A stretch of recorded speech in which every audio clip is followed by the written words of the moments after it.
નમસ્તે વિદ્યાર્થી મિત્રો, આજે આપણે શરૂ કરવાના છીએ ચેપ્ટર નંબર 10 અંદાજપત્ર બજેટ.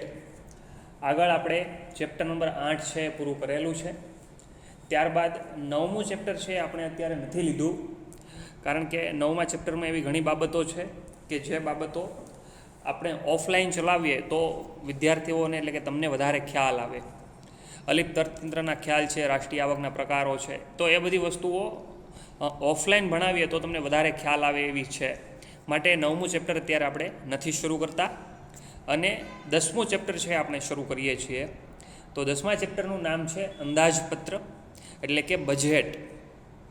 ચેપ્ટરની અંદર તમને અંદાજપત્ર કોને કહેવાય, એના કયા કયા લક્ષણો હોય છે, કયા કયા ઉદ્દેશો હોય છે અને કેટલા પ્રકારો હોય છે, એ પ્રકારોના ફાયદા ગેરફાયદા કયા છે, ભારતમાં અલગ અલગ સ્તર ઉપર કયા કયા પ્રકારના અંદાજપત્ર છે એ જોવા મળે છે, ખાધના કેટલા પ્રકારો છે, એની અસર કેટલી છે, પુરાંત છે કઈ રીતે જોવા મળે છે, આ બધી વિગતો છે એ તમને ચેપ્ટરની અંદર આપેલી છે, ચેપ્ટરની અંદર દર્શાવેલી છે. એમાંથી ઘણી બધી વિગતો હાલ પૂરતી જે આપણો 30% અભ્યાસક્રમ છે એમાંથી બાકાત છે અને બાકીની વિગતો છે આપણે જોવાના છીએ. તો શરૂ કરીએ. ચેપ્ટર નંબર 10 પ્રસ્તાવના તમને આપેલી છે. શરૂઆતમાં કીધું છે મિશ્ર અર્થતંત્રવાળા ભારતમાં રાજ્યની આર્થિક પ્રવૃત્તિ અગત્યનું સ્થાન ધરાવે છે. દેશના આર્થિક વિકાસ અને તે માટે જરૂરી આંતરમૂડી માળખું ઊભું કરવાની જવાબદારી રાજ્યએ સ્વીકારી અને આયોજન પંચ એટલે કે હવે નીતિ આયોગની રચના કરી યોજનાબદ્ધ આર્થિક વિકાસ શરૂ થયો. પહેલું તમને કીધું છે મિશ્ર અર્થતંત્રવાળા ભારતની અંદર. મિશ્ર અર્થતંત્ર શબ્દ આપણે 8મા ચેપ્ટરની અંદર પણ આવી ગયો છે. ત્યારે મેં તમને કીધું હતું કે મિશ્ર અર્થતંત્ર એટલે કેવું અર્થતંત્ર થાય. મિશ્ર અર્થતંત્ર એટલે એવું અર્થતંત્ર થાય કે જેની અંદર સરકાર અને ખાનગી વ્યક્તિ બંને ઉદ્યોગો ચલાવતા હોય. ભારતમાં તમે જુઓ છો, ભારતની અંદર સરકાર પોતાના ઉદ્યોગો ચલાવે છે અને સામે તમે જોવો છો કે ખાનગી વ્યક્તિ પણ પોતાના ઉદ્યોગો ચલાવે છે. તો આ મિશ્ર અર્થતંત્ર છે કે જેમાં બંનેનું સંયોજન જોવા મળતું હોય. ખાનગી વ્યક્તિ પણ ઉદ્યોગ ચલાવતો હોય અને સામે સરકાર પણ ઉદ્યોગ ચલાવતી હોય. તો આવા મિશ્ર અર્થતંત્રવાળા ભારતની અંદર રાજ્યની આર્થિક પ્રવૃત્તિ અગત્યનું સ્થાન ધરાવે છે. એટલે કે રાજ્ય દ્વારા જે કાંઈ પ્રવૃત્તિઓ કરવામાં આવે છે, જે કાંઈ ખર્ચાઓ કરવામાં આવે છે, જે કાંઈ આવકો મેળવવામાં આવે છે, એનું અગત્યનું સ્થાન છે. સરકાર દ્વારા અલગ અલગ પ્રકારની યોજનાઓ જાહેર કરવામાં આવે છે, એની પાછળ ખર્ચાઓ કરવામાં આવે છે, કરવેરા સ્વરૂપે આવક મેળવવામાં આવે છે. તો આ મહત્ત્વની બાબતો છે કે જેના થકી રાજ્યનો વિકાસ કરી શકાય છે, દેશનો વિકાસ કરી શકાય છે. માટે આર્થિક પ્રવૃત્તિ એટલે કે નાણાકીય પ્રવૃત્તિનું અગત્યનું સ્થાન છે. પછી તમને કીધું છે કે આર્થિક વિકાસ માટે જરૂરી આંતરમાળખું ઊભું કરવું અને એની જવાબદારી રાજ્ય સરકારે સ્વીકારેલી છે. આયોજન પંચ થકી યોજનાબદ્ધ વિકાસ શરૂ થયો છે. એટલે દેશના આર્થિક વિકાસ માટે જરૂરી આંતરમાળખું એટલે દેશની અંદર કઈ રીતે વિકાસ કરવો, એના માટે જરૂરી પાયાની સુવિધાઓ ઊભી કરવી. એ એક આંતરમાળખું છે કે ભાઈ ખેતી ક્ષેત્રનો વિકાસ કરવો છે તો બેઝિક એવું પાણી છે, સિંચાઈ છે, એ દરેક ખેડૂતને મળશે તો ખેતીનો વિકાસ થશે. જો ઉદ્યોગોનો વિકાસ કરવો છે તો ઉદ્યોગો માટે જરૂરી કાચો માલ ઉદ્યોગને પૂરો પાડવામાં આવશે તો ઉદ્યોગોનો વિકાસ થશે અને એના માટે જરૂરી દરેક વસ્તુઓ ઊભી કરવામાં આવશે તો ઉદ્યોગનો અને ખેતીનો વિકાસ થશે. તો આ આંતરમાળખું ઊભું કરવાની જવાબદારી રાજ્ય સરકારે સ્વીકારી અને સાથે સાથે આયોજન પંચ અને હવે નામ છે નીતિ આયોગ. આપણે આગળ 8મા ચેપ્ટરમાં પણ વાત થયેલી. આયોજન રીતે ભારતની અંદર આયોજનબદ્ધ વિકાસ થતો. આયોજનબદ્ધ વિકાસ કરવાની શરૂઆત ભારતની અંદર પંચવર્ષીય યોજના થકી શરૂ કરવામાં આવ્યું. પંચવર્ષીય યોજના ભારતની અંદર ક્યારે શરૂ થઈ? 1951માં શરૂ થઈ અને ક્યારે પૂરી થઈ? 2017માં પૂરી થઈ. હવે જે રીતે નામ છે એવું જ કામ છે. મેં ત્યારે પણ તમને કીધું હતું પંચવર્ષીય યોજના એટલે 5 વર્ષ માટેની યોજના. 5 વર્ષમાં સરકાર કોઈ ચોક્કસ હેતુ નક્કી કરે અને હેતુને પાર પાડવા માટે સરકાર કામ કરતી હોય છે. ધારો કે 5 વર્ષ માટે સરકારે હેતુ નક્કી કર્યો કે ભાઈ ગરીબી દૂર કરવી છે, તો 5 વર્ષ માટે સરકાર ગરીબી દૂર કરવા માટેના પ્રયત્નો કરશે. બીજા બધા કાર્ય તો કરવાના જ છે, પણ ગરીબી દૂર કરવાનું સરકારનું મુખ્ય ધ્યેય જોવા મળે છે. તો આ પંચવર્ષીય યોજના બહાર પાડવી એ આયોજન પંચનું કામ હતું. 1951થી લઈને 1970 સુધી 12 જેટલી પંચવર્ષીય યોજનાઓ ભારતની અંદર જોવા મળેલી અને એના થકી આપણે વિકાસ કરવાની કામગીરી કરેલી. અને છતાં પણ ભારતમાં પંચવર્ષીય યોજના થકી જે કામ થયેલું છે એ એટલું બધું અસરકારક નથી જોવા મળતું. અને એ જે આયોજન પંચ હતું, એટલે કે પંચવર્ષીય યોજનાઓ હતી, એ 2017માં વર્તમાન સરકાર દ્વારા બંધ કરી દેવામાં આવી અને એનું નામ છે એ નીતિ આયોગ કરવામાં આવ્યું છે. ભારતમાં 2017 પછી હવે કોઈ પ્રકારની પંચવર્ષીય યોજના છે એ અસ્તિત્વ ધરાવતી નથી. ત્યારબાદ આજના આર્થિક યુગમાં નાણાં આધારિત અર્થતંત્રમાં કોઈ પ્રવૃત્તિ એવી નથી જેનું ખર્ચ ન હોય. હા, એક વ્યક્તિ જે નથી ચૂકવતી તે કોઈ બીજી વ્યક્તિ ચૂકવે છે, એટલે રાજ્ય પણ આર્થિક પ્રવૃત્તિ કરે તો તેનું ખર્ચ હોય છે અને આ ખર્ચને પહોંચી વળવા માટે તે આવક મેળવવા પ્રયત્ન કરે છે. વર્તમાન આર્થિક યુગ એટલે કે આજના સમયગાળા દરમિયાન મોડર્ન યુગની અંદર કોઈ પણ પ્રવૃત્તિ એવી નથી કે જે આર્થિક પ્રવૃત્તિ ન હોય, એટલે કે જેની અંદર ખર્ચ ન થતો હોય. કોઈ પણ પ્રવૃત્તિ છે એમાં ચોક્કસપણે ખર્ચ તો થતો જ હોય છે. તમે ભણો છો તો ભણવા પાછળ ખર્ચ કરો છો, તમે ભોજન લ્યો છો તો ભોજન પાછળ ખર્ચ કરો છો. કોઈ પણ પ્રવૃત્તિ જે તમે તમારા દિવસ દરમિયાન આખા જીવન દરમિયાન કરો છો એમાં કોઈને કોઈ વસ્તુ પાછળ કોઈને કોઈ ચોક્કસ ખર્ચો થતો હોય છે. જો એ ખર્ચો તમે નથી કરતા તો તમારા સિવાય કોઈ બીજો વ્યક્તિ કરે છે, પણ ખર્ચો તો થાય જ છે. દરેક વ્યક્તિ પોતાના જીવનમાં ખર્ચ સાથે સંકળાયેલી હોય છે. અને રાજ્ય પણ આવી આર્થિક પ્રવૃત્તિઓ કરે છે, એટલે કે રાજ્ય સરકાર પણ આવી આર્થિક પ્રવૃત્તિઓ કરે છે. તમને ખ્યાલ હશે, રાજ્ય સરકાર ઘણી બધી યોજનાઓ બહાર પાડે છે, ઘણા બધા રાહત પેકેજો બહાર પાડે છે, લોકોને મદદ કરવા માટે ઘણી બધી યોજનાઓ લોન્ચ કરતી હોય છે. તો એ બધી યોજનાઓ લોન્ચ કરવા માટે, એ બધી યોજનાઓ પાછળ ખર્ચ કરવા માટે સરકારને આવક મેળવવી જ પડે. જો સરકાર ખાલી ખર્ચ કરશે, આવક નહીં મેળવે, તો સરકાર યોજનાઓ બહાર પાડી શકવાની નથી. એટલે કોઈ પણ વ્યક્તિ ખર્ચ કરે છે, કોઈ પણ સરકાર ખર્ચ કરે છે તો સામે તેને આવક મેળવવી જ પડે છે. આવક મેળવવા માટે પ્રયત્ન કરવા જ પડે છે. જો એ આવક નહીં મેળવી શકે તો એ ખર્ચ પણ કરી શકવાના નથી. ઉદાહરણ તરીકે, સરકારે આજે કોઈ યોજના લોન્ચ કરી અને એમાં 100 કરોડ રૂપિયા સરકાર ખર્ચવાની છે, તો સામે સરકારને 100 કરોડ રૂપિયાની આવક લેવી પડશે. સામે સરકારને કરવેરા સ્વરૂપે, પેટ્રોલ ડીઝલની આવક સ્વરૂપે, કોઈને કોઈ રીતે જીએસટીની આવક સ્વરૂપે સરકારને 100 કરોડ રૂપિયા મેળવવા પડશે. જો સરકાર 100 કરોડ રૂપિયા મેળવશે તો સરકાર ખર્ચ કરી શકશે. જો સરકાર પૈસા મેળવશે જ નહીં તો સરકાર ખર્ચ કરી શકવાની નથી. અને બીજું ઉદાહરણ જોઈએ, આપણા ઘરની અંદર. આપણા ઘરમાં આપણે જીવન જરૂરિયાતની વસ્તુઓ પાછળ ખર્ચ કરીએ છીએ. એ ખર્ચ આપણે ક્યારે કરી શકીએ? જ્યારે ઘરના વડીલો છે, આપણા માતા પિતા છે, આપણા વડીલ ભાઈ બહેન છે, એ કોઈને કોઈ જગ્યાએથી આવક મેળવતા હોય, એ કોઈને કોઈ જગ્યાએથી કમાણી કરતા હોય, તો આપણા ઘરની અંદર આવક આવે છે તો આપણે ખર્ચ કરી શકીએ. જો આપણા ઘરની અંદર આવક ન આવતી હોત તો આપણે પણ ખર્ચ કરી શકત નહીં.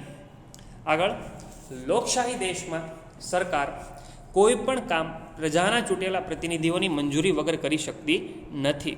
માટે આવક મેળવવા અને ખર્ચ કરવા માટે પણ તેણે મંજૂરી લેવી પડે છે. આ પ્રજાના પ્રતિનિધિઓની સભા એટલે સંસદ. તમને એવું કીધું છે કે લોકશાહી દેશ ભારત છે, એ લોકશાહી દેશ છે. ભારત દેશની અંદર સરકાર કોઈ પણ કામ પ્રજાના ચૂંટેલા પ્રતિનિધિઓ 2 પ્રકારના હોય છે.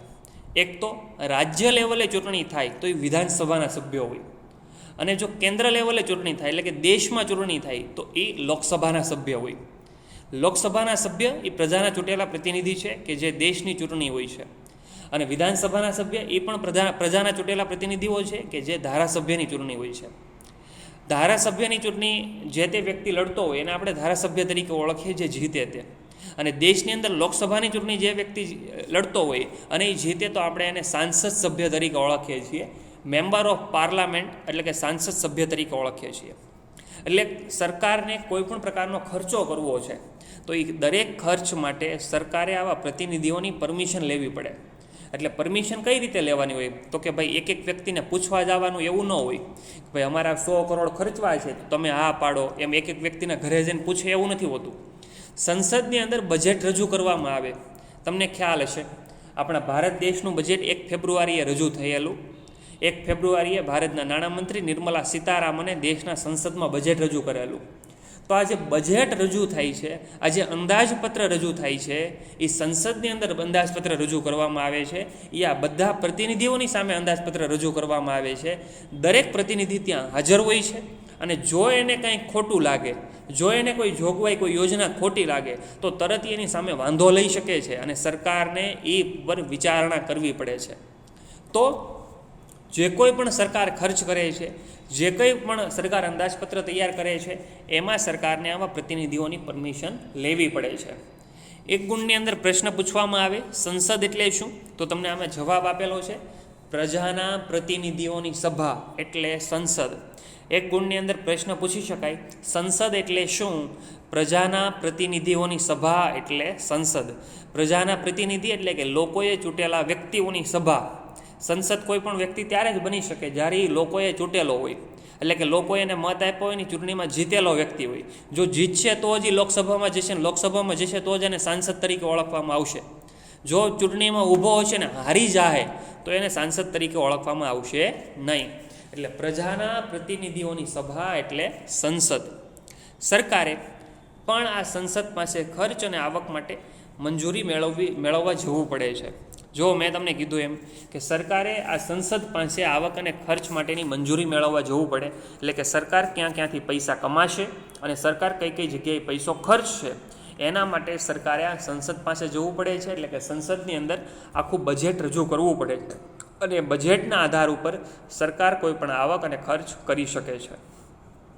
વ્યાખ્યા આપેલી છે આવનારા વર્ષ માટે સરકાર જાહેર ખર્ચ તથા આવક મેળવવા માટે સંસદ સમક્ષ જે અંદાજો મૂકે તેને અંદાજપત્ર કહે છે. અંદાજપત્રની ચોપડીની અંદર 3 વ્યાખ્યા આપેલી છે. 3 વ્યાખ્યા આપણે આજના લેક્ચરમાં જોવાના છીએ.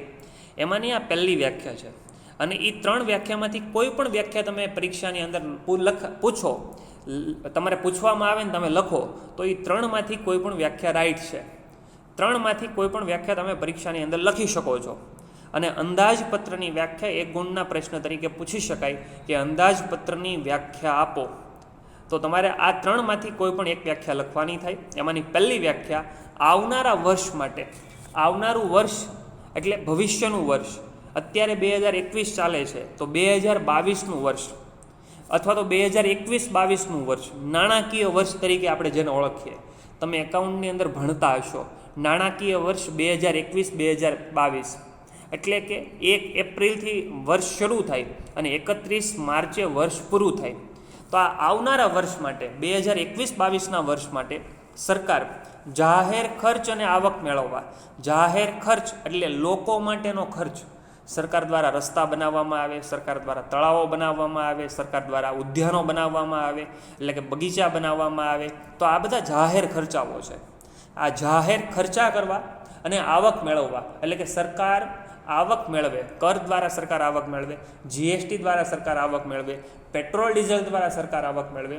તો એ આવક મેળવવા માટે સંસદ સમક્ષ જે અંદાજો મૂકે છે તેને અંદાજપત્ર કહેવામાં આવે છે. આ ખર્ચ કરવા અને આવક મેળવવા સંસદની સમક્ષ એટલે કે લોકસભાની અંદર, રાજ્યસભાની અંદર સરકાર દ્વારા જે અંદાજો મૂકવામાં આવે છે એને અંદાજપત્ર તરીકે ઓળખવામાં આવે છે. એક કોમન વાત છે કે આવનારા વર્ષ માટેનો ખર્ચો છે તો એ અંદાજ જ હશે, એમાં ચોક્કસ નહીં કહી શકાય. આવનારા વર્ષે શિક્ષણ પાછળ કેટલો ખર્ચ થશે, આવનારા વર્ષે રક્ષણ બોર્ડર પાછળ કેટલો ખર્ચ થશે, આવનારા વર્ષે અન્ય કોઈ પણ બાબતો પાછળ કેટલો ખર્ચ થશે, એનો અંદાજ મૂકવામાં આવે કે આવનારા વર્ષે આ સેક્ટર પાછળ અમે એટલો ખર્ચ કરીશું, એનો અંદાજ હોય. એવું ચોક્કસ ન હોય કે એટલો જ ખર્ચો થાય.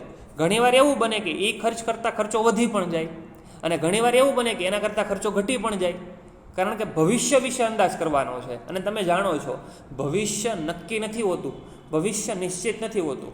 કોઈ એવી પરિસ્થિતિ આવે કે જેના કારણે ખર્ચો વધી જાય, કોઈ એવી પરિસ્થિતિ આવે કે જેના કારણે ખર્ચો ઘટી પણ જાય. ઉદાહરણ તરીકે બોર્ડર માટે સરકાર દ્વારા અમુક રકમ ફાળવવામાં આવી હોય.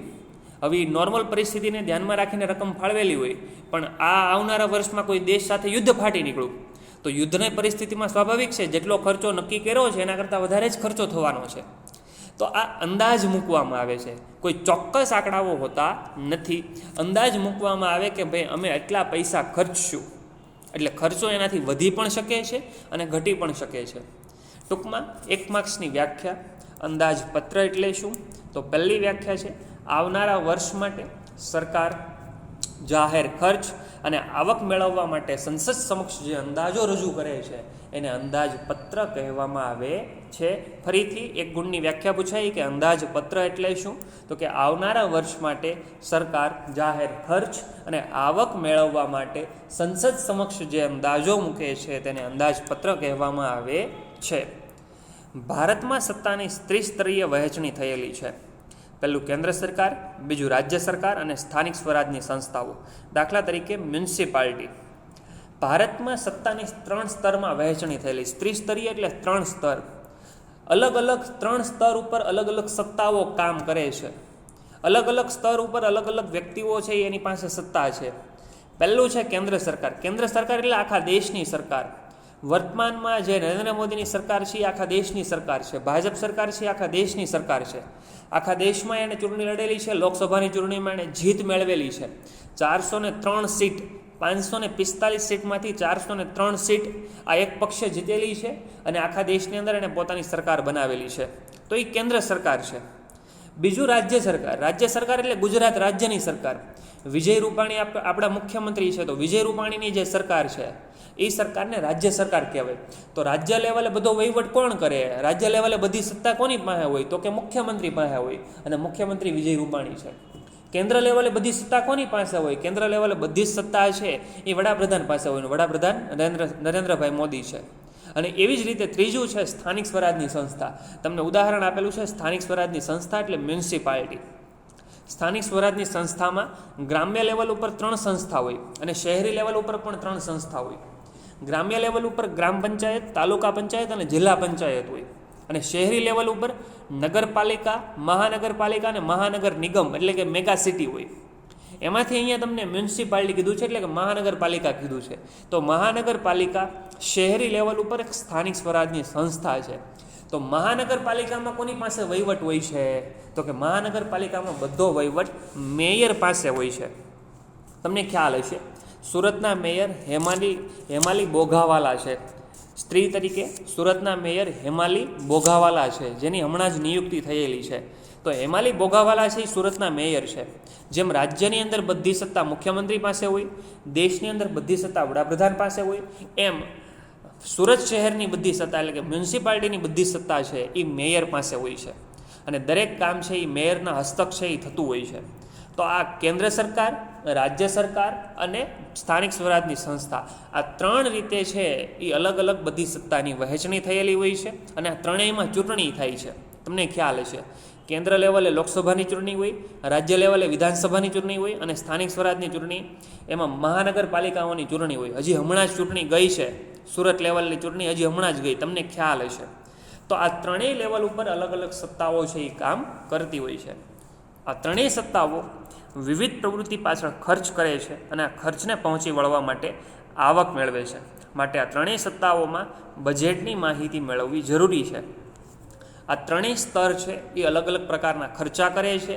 એટલે કે કેન્દ્ર સરકાર પણ ખર્ચો કરે છે, રાજ્ય સરકાર પણ ખર્ચો કરે છે અને સ્થાનિક સ્વરાજની સંસ્થા એટલે કે મ્યુનિસિપાલિટી પણ ખર્ચો કરે છે. અને આ 3 સંસ્થાઓ ખર્ચાઓ કરે છે એની સામે એને આવક પણ મેળવવી પડે છે અને આવક મેળવવા માટે એને બજેટ તૈયાર કરવું પડે છે, અંદાજપત્ર તૈયાર કરવા પડે. વર્તમાન સમયમાં કેન્દ્ર સરકારનું જે બજેટ છે તમને ખ્યાલ હશે 1 ફેબ્રુઆરીએ રજૂ થયેલું 3,38,34,82,36 કરોડનું બજેટ છે એ કેન્દ્ર સરકારે રજૂ કરેલું બજેટ છે. વર્તમાન બજેટ 1 ફેબ્રુઆરીનું છે. 34,83,236 કરોડનું બજેટ રજૂ થયેલું. રાજ્ય સરકારનું બજેટ છે એ નીતિનભાઈ પટેલ આપણા ગુજરાતના નાણામંત્રી, અને મેં તમને આગળ નામ આપ્યું કે નિર્મલા સીતારામન દેશના નાણામંત્રી છે. અહીંયા રાજ્યના નાણામંત્રી છે એ નીતિનભાઈ પટેલ છે. એટલે રાજ્યનું જે બજેટ છે એ 2,17,287 કરોડનું બજેટ હતું. ગુજરાત રાજ્યનું બજેટ 2,17,287 કરોડ. અને એવી જ રીતે સ્થાનિક સ્વરાજની સંસ્થામાં જે બજેટ રજૂ કરવામાં આવે એ મ્યુનિસિપલ કમિશનર બજેટ રજૂ કરે. સુરતના મ્યુનિસિપલ કમિશનર કોણ છે? સુરતના મ્યુનિસિપલ કમિશનર છે બંછાનિધિ પાની. સુરતના મ્યુનિસિપલ કમિશનરનું નામ છે બંછાનિધિ પાની. એટલે સુરત લેવલે જે બજેટ રજૂ થાય છે એ મ્યુનિસિપલ કમિશનર રજૂ કરે છે, અને સુરતનું આ વર્ષનું બજેટ છે 6,534 કરોડનું બજેટ છે, 6,534 કરોડ. તો આ ત્રણેય સ્તર ઉપર અલગ અલગ પ્રકારના ખર્ચાઓ થાય છે અને અલગ અલગ રીતે આવકો મેળવવામાં આવે છે, અને આ ત્રણેય સ્તર ઉપર બજેટ છે એ જરૂરી છે. ભારતના બંધારણમાં કેન્દ્ર અને રાજ્ય વચ્ચે તેમને કરવાના કાર્ય અને મેળવવાની આવકના સાધનની વહેંચણી કરવામાં આવી છે, જેને સમવાય વ્યવસ્થા કહેવામાં આવે છે.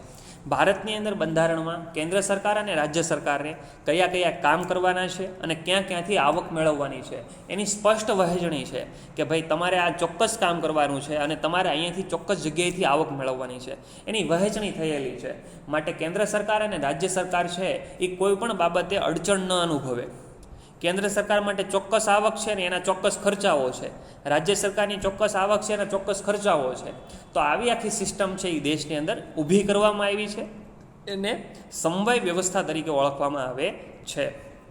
બંધારણમાં સમવાય વ્યવસ્થાએ કેન્દ્ર તથા રાજ્ય અને સ્થાનિક સ્વરાજની સંસ્થાઓમાં કરવાના કામ તથા તે માટેના આર્થિક સાધનો ફાળવાયા છે.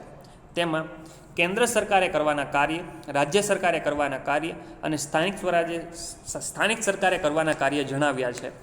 ભારતની અંદર બંધારણીય વ્યવસ્થા પ્રમાણે કેન્દ્ર, રાજ્ય અને સ્થાનિક સ્વરાજની સંસ્થાને કયા કયા કામ કરવાના છે અને ક્યાં ક્યાંથી આવક મેળવવાની છે, કેન્દ્ર સરકારને કયા કામ કરવાના છે, રાજ્ય સરકારને ક્યાં કામ કરવાના છે અને સ્થાનિક સ્વરાજની સંસ્થાને કયા કામ કરવાના છે, એની સ્પષ્ટ વહેંચણી થયેલી છે.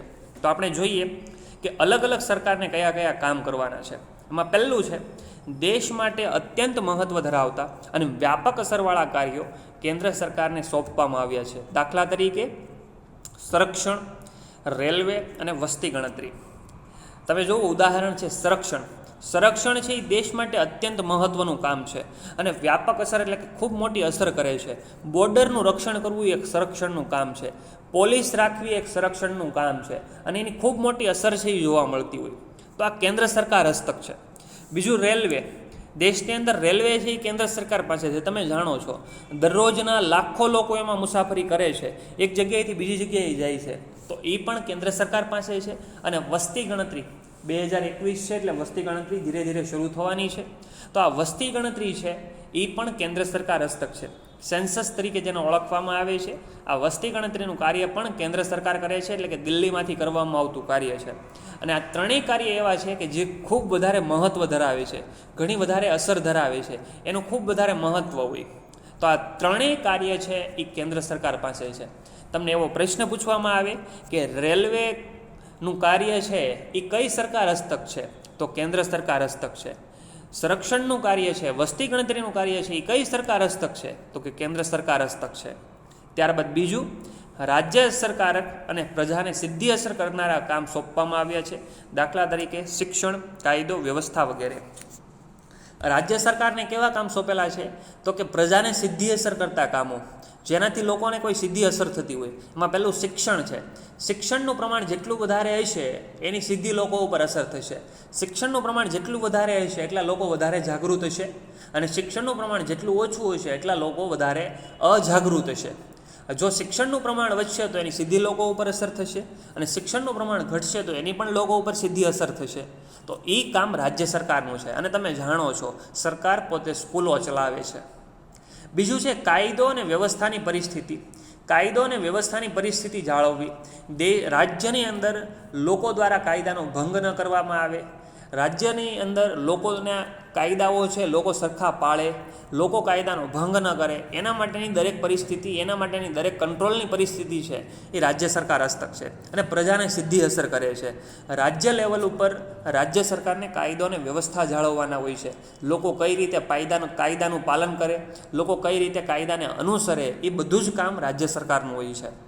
જ્યારે સ્થાનિક સ્વરાજની સત્તાને સ્થાનિક મહત્ત્વવાળી અને પ્રાથમિક સેવાઓ સોંપવામાં આવી. દાખલા તરીકે સ્ટ્રીટ લાઇટ, સફાઈ, ડ્રેનેજ પાણી વગેરે. સ્થાનિક સ્વરાજની સત્તા એટલે કે સુરત લેવલ ઉપર જે એસએમસી છે, નગરપાલિકા છે, મહાનગરપાલિકા છે, એને પ્રાથમિક સેવાઓ સોંપવામાં આવી છે કે જે નોર્મલ સેવાઓ છે એમાં તમને પહેલું કીધું છે સ્ટ્રીટ લાઇટ. રસ્તાઓ ઉપર તમને જે સ્ટ્રીટ લાઇટ જોવા મળે છે એ નોર્મલ વસ્તુ છે કે રાત્રે અંધારું થાય તો એવા સમયે સ્ટ્રીટ લાઇટ શરૂ કરવામાં આવે તો અંજવાળું રહે, પ્રકાશ રહે અને કોઈ પણ વાહનોના અકસ્માતો થતા અટકતા હોય. તો એ સ્ટ્રીટ લાઇટની સુવિધા છે એ એસએમસી દ્વારા કરવામાં આવે, એટલે કે સ્થાનિક સ્વરાજની સંસ્થાનું કામ છે. સફાઈ કરવામાં આવે. તમને ખ્યાલ હશે મોટાભાગના રસ્તાઓ સાંજે સાફ કરવામાં આવે છે, મોટાભાગના પુલ છે એ રાત્રે સાફ કરવામાં આવે, તો એ પણ સ્થાનિક સ્વરાજની સંસ્થાનું કામ છે. અને ડ્રેનેજ પાણીની સુવિધા પૂરી પાડવી, ગટરની સુવિધાઓ પૂરી પાડવી એ પણ સ્થાનિક સ્વરાજની સંસ્થાનું કાર્ય છે. એટલે આમાંથી તમને કોઈ પણ વસ્તુ પૂછી શકાય કે ભાઈ શિક્ષણનું કાર્ય કઈ સરકાર પાસે છે? રાજ્ય સરકાર પાસે છે. સફાઈનું કામ કઈ સરકાર પાસે છે? સ્થાનિક સ્વરાજની સરકાર પાસે છે. રેલવેનું કામ કઈ સરકાર પાસે છે? કેન્દ્ર સરકાર પાસે છે. તો કોઈ પણ નામ પૂછાય એમાં તમને સરકાર યાદ રહેવી જોઈએ કે કયું કામ કઈ સરકાર પાસે છે. ત્યારબાદ તમને બીજી વ્યાખ્યા આપેલી છે. વ્યાખ્યા છે સરકારો અને સંસ્થાઓ પોતાને સોંપવામાં આવેલ કાર્ય કરવા જે ખર્ચ કરે અને આ ખર્ચને પહોંચી વળવા આવક મેળવે છે, જે તે સત્તા દ્વારા ખર્ચ અને આવકના અંદાજો રજૂ કરાય તે અંદાજપત્ર છે. સરકાર અને સંસ્થાઓ એટલે કે સ્થાનિક સ્વરાજની સંસ્થાઓ દ્વારા જે પણ કાર્ય કરવામાં આવે છે એની પાછળ ખર્ચો થાય છે. ઉપર આપણે જોયું કે ભાઈ સફાઈનું કામ કરશે, શિક્ષણનું કામ કરશે, રેલવેનું કામ કરશે, સંરક્ષણનું કામ કરશે, તો એની પાછળ ખર્ચો થશે. હવે એ ખર્ચ છે એને પહોંચી વળવા માટે એને આવક મેળવવી પડશે, એટલે કે પૈસા કોઈને કોઈ રીતે મેળવવા પડશે. એટલે આ ખર્ચ અને આવકના અંદાજો જે રજૂ કરવામાં આવે છે એને અંદાજપત્ર તરીકે ઓળખવામાં આવે છે. સેમ વ્યાખ્યા આપણે આગળ જોઈ કે ખર્ચ અને આવક અંગેના અંદાજો કે જે સરકાર દ્વારા રજૂ કરવામાં આવે એને અંદાજપત્ર કહેવાય. હવે સરકાર આવા ખર્ચ અને આવકના અંદાજો શા માટે રજૂ કરે? તો કે સરકારને કોઈને કોઈ કાર્ય પાછળ ખર્ચો કરવાનો છે અને ખર્ચો કરવા માટે સરકારને આવક મેળવવી પડે એમ છે. અને આવક મેળવવા માટે સરકાર દ્વારા આવા બધા ખર્ચાઓ આવા અંદાજપત્ર છે એ રજૂ કરવામાં આવે છે. સરકારના અંદાજપત્રની સિસ્ટમ અને આપણા ઘરના અંદાજપત્રની સિસ્ટમ છે એ બંને અલગ હોય છે. આપણા ઘરના અંદાજપત્રમાં કેવું હોય? આપણી આવક કેટલી છે એના પ્રમાણે આપણે ખર્ચા નક્કી કરીએ, અને સરકારના અંદાજપત્રમાં કેવું હોય? ખર્ચા કેટલા છે એના પ્રમાણમાં આવક નક્કી કરવામાં આવે. એટલે બંને સિસ્ટમ ઊંધી ચાલે.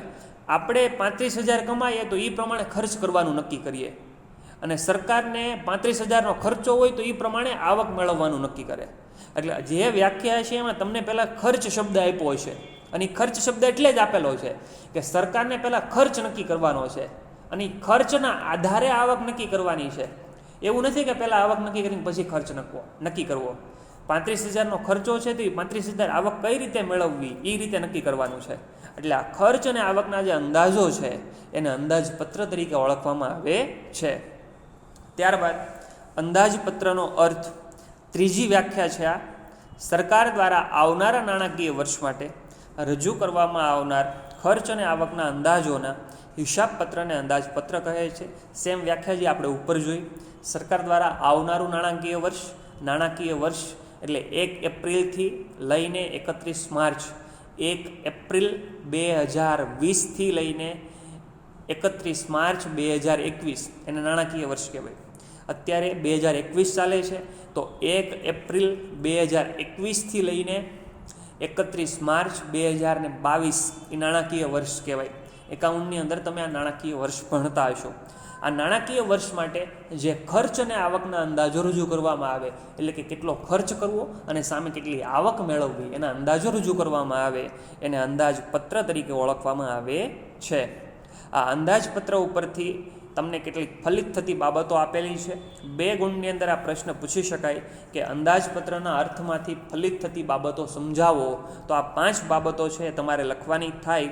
એમાં પહેલી બાબત છે અંદાજપત્ર ખર્ચ અને આવકના અંદાજિત આંકડા આપે છે. જે આપણે આગળ જોયું કે અંદાજપત્રમાં ખર્ચો અને આવકના અંદાજિત આંકડા હોય.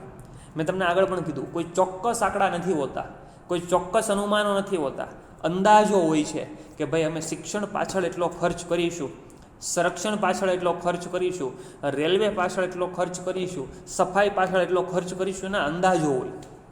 ઘણીવાર એવા અંદાજો ખોટા પણ પડતા હોય, એટલે કે ઘણીવાર ખર્ચા વધી પણ જતા હોય અને ઘણીવાર ખર્ચા ઓછા પણ રહેતા હોય. મેં તમને જેવું ઉદાહરણ આપ્યું કે ભાઈ બોર્ડરમાં સંરક્ષણ પાછળ ખર્ચ કરવાનું નક્કી કર્યું છે. હવે ધારો કે યુદ્ધ થયું તો યુદ્ધની પરિસ્થિતિમાં સ્વાભાવિક ખર્ચો વધી જવાનો છે, તો ખર્ચો વધી જશે તો એ અંદાજ ખોટો પડ્યો કહેવાય. એટલે આ ખર્ચ અને આવકના અંદાજો હોય છે, કોઈ ચોક્કસ આંકડાઓ હોતા નથી. બીજું, તે આવનારા નાણાકીય વર્ષના સંદર્ભમાં રજૂ થાય માટે અંદાજો ચોક્કસ સમયગાળા માટે છે એમ કહી શકાય. અંદાજપત્ર આવનારા નાણાકીય વર્ષનું હોય છે, એટલે કે હવે પછીના એક વર્ષ માટેનું અંદાજપત્ર હોય. સરકારે 1 ફેબ્રુઆરીએ જે અંદાજપત્ર રજૂ કર્યું એ કયા વર્ષ માટેનું હતું? તો કે 2021-22નું નાણાકીય વર્ષ. 2021નું નાણાકીય વર્ષ ક્યારે શરૂ થાય? તો કે 1 એપ્રિલે.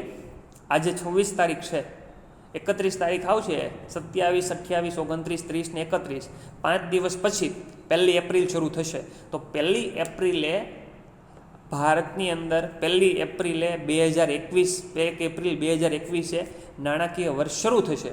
અને ક્યારે પૂરું થશે?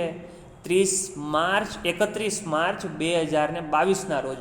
તો આવનારા નાણાકીય વર્ષ એટલે કે ભવિષ્યના એક વર્ષ માટેનું હોય છે, એટલે કે ચોક્કસ સમયગાળા માટે હોય.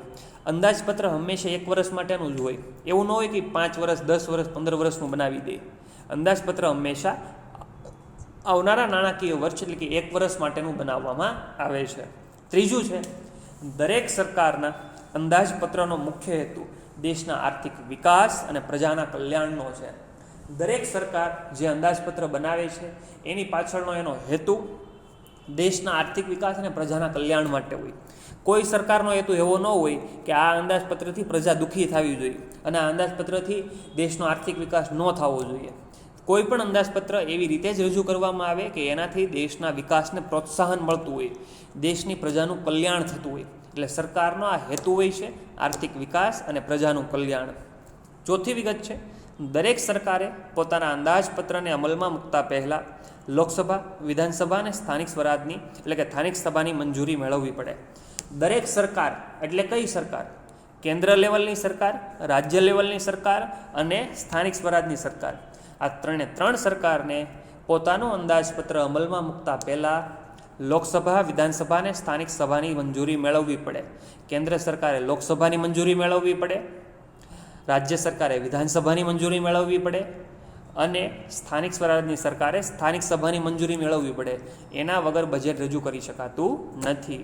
અને પાંચમો મુદ્દો, અંદાજપત્ર સામાન્ય રીતે કેન્દ્ર કે રાજ્ય સરકારના નાણામંત્રી રજૂ કરે છે. મેં તમને કીધું એમ ભારતનું બજેટ 1 ફેબ્રુઆરીએ રજૂ થયું. કેન્દ્ર સરકારના નાણામંત્રી નિર્મલા સીતારામને બજેટ રજૂ કરેલું.